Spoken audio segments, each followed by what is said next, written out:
Assalamualaikum warahmatullahi wabarakatuh. Perkenalkan, nama saya Raja Firia Fairuz Fatin dengan NIM 2021-0810-200-121 dari program studi PGSD kelas CSD. Pada kali ini, saya akan membahas tentang memahami konsep ibadah dalam Islam dan toharoh dalam Islam.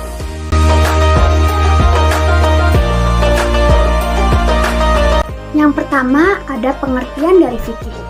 Fikih secara bahasa berarti pengetahuan atau pemahaman saja, baik pemahaman itu secara mendalam ataupun dangkal.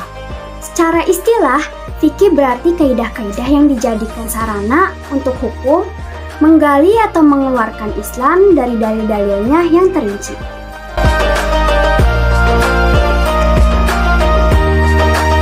Selanjutnya, ada pengertian dari ibadah. Kata ibadah berasal dari bahasa Arab, yakni abada ya'budu, ibadatan wa ubudiyatan, yang memiliki arti beribadah, menyembah, mengabdi kepada Allah Subhanahu wa Ta'ala. Nah, fikih ibadah dibagi menjadi dua loh. Yang pertama ada ibadah mahdoh, dan yang kedua ada ibadah ghairu mahdoh. Nah, ibadah mahdoh itu artinya hubungan manusia dengan Allah seperti ibadah sholat, zikir, dan lain-lain. Sedangkan ibadah ghairu mahdoh itu artinya hubungan antara manusia dengan manusia dan makhluk lainnya seperti tolong-menolong.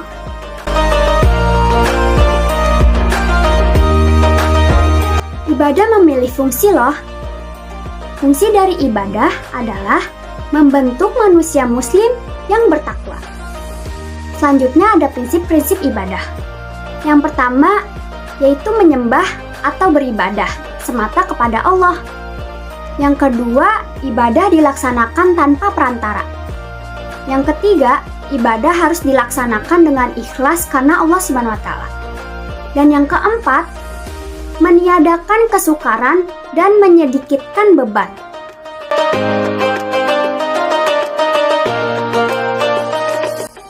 Selanjutnya ada tujuan pokok dari ibadah.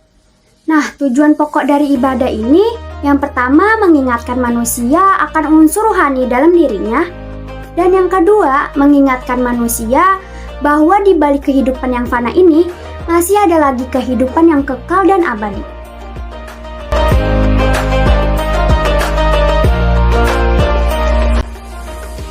Hikmah dari ibadah yang pertama, tidak menyekutukan Allah Subhanahu wa Ta'ala. Yang kedua, memiliki ketakwaan yang kuat. Yang ketiga, senantiasa terhindar dari segala perbuatan maksiat. Dan yang keempat, memiliki jiwa sosial yang tinggi.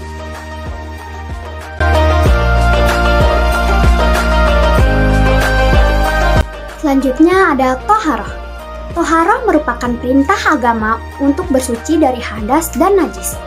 Kedudukan bersuci dalam hukum Islam termasuk amalan yang penting, lantaran salah satu syarat sah sholat adalah diwajibkan untuk bersuci dari hadas dan najis. Toharoh tak sekedar bersih-bersih badan, tak setiap yang bersih pun pasti sudah suci.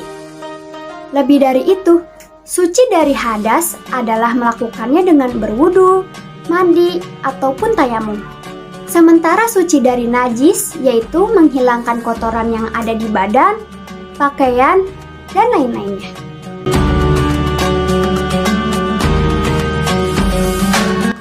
Hukum dari toharoh adalah wajib, dan toharoh memiliki berbagai macam jenis. Yang pertama adalah toharoh manawiyah.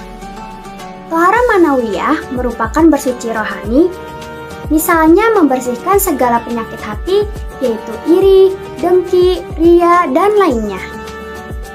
Yang kedua, ada toharoh hisiyah.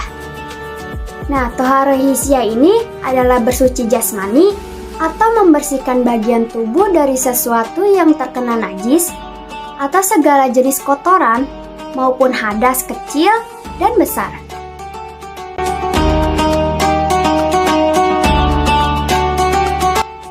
Selanjutnya ada jenis-jenis air untuk toharoh.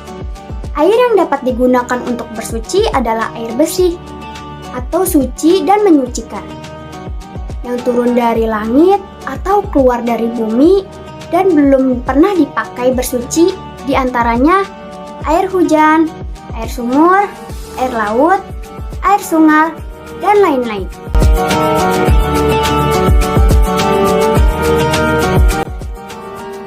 Air untuk bersuci dapat dibagi menjadi 5. Yang pertama, air suci dan menyucikan, yaitu air yang mutlak atau masih murni dapat digunakan untuk bersuci dengan tidak makruh atau digunakan sewajarnya, tidak berlebihan. Yang kedua, air suci dan dapat menyucikan, yaitu air musyammas atau air yang dipanaskan dengan matahari di tempat yang logam dan bukan emas. Yang ketiga, ada air suci tapi tidak menyucikan, yaitu air mustamaf atau telah digunakan untuk bersuci, menghilangkan hadas atau najis walau tidak berubah rupa, rasa, dan baunya.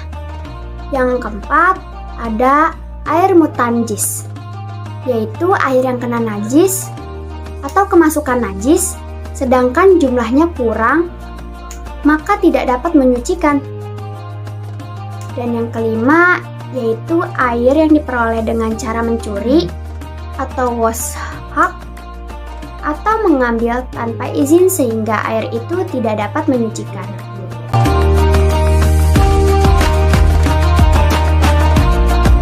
Demikianlah penjelasan dari saya tentang konsep ibadah dalam Islam dan tahara dalam Islam. Semoga dapat bermanfaat bagi kalian semua. Sekian dari saya, kurang lebihnya mohon maaf. Kesalahan dari saya pribadi dan kebenaran hanya milik Allah Subhanahu wa taala. Wassalamualaikum warahmatullahi wabarakatuh. Bye bye.